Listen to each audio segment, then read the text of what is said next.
देख रहे हैं इन डार्क राजकुमार के साथ। इन डार्क में आज की कहानी हमारे साथ शेयर की है ऋषभ जैन जी ने।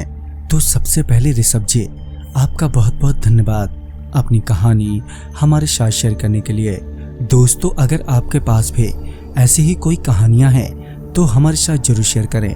हमारे इंस्टाग्राम आईडी पर इंस्टाग्राम आईडी है network_33, जिसका लिंक नीचे डिस्क्रिप्शन बॉक्स में दिया गया है। ऐसे ही और वीडियोस के लिए देखें network33। तो चलिए बढ़ते हैं आज की कहानी की ओर। ऋषभ जी बताते हैं कि ये घटना तब की है जब हम अपनी बुआ के लड़के के मकान में रहते थे। उनके उस घर में कुल मिलाकर 18 कमरे हैं, जिसमें से एक कमरा हमारा भी था, जो कि सबसे नीचे था। एक रात की बात है, जब हम सो रहे थे तो उस समय कमरे की लाइट जली हुई थी और हम चादर ओढ़े हुए थे। पापा और मैं आराम से सो रहे थे कि रात के तकरीबन 1:30 बजे एक आहट की वजह से मेरी आंख खुल गई।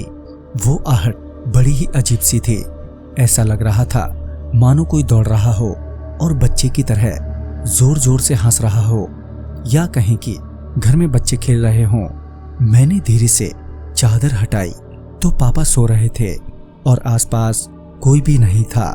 ये देखकर मेरे भीतर डर बैठने लगा, क्योंकि वो आवाजें लगातार आ रही थी।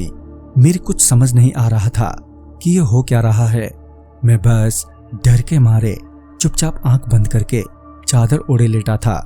डर से मेरे रोंगटे खड़े हो गए थे और मेरा दिल भी धक धक कर रहा था। मैं डरा और सहमा चुपचाप पड़ा रहा। देखते ही देखते मेरी चादर अपने आप ही नीचे सरकने लगी, मानो कोई उसे खींच रहा हो। मैंने चादर को मुट्ठी में दबाते हुए कस के पकड़ लिया था और मेरी हिम्मत नहीं हो रही थी कि मैं पापा को जगा लूं।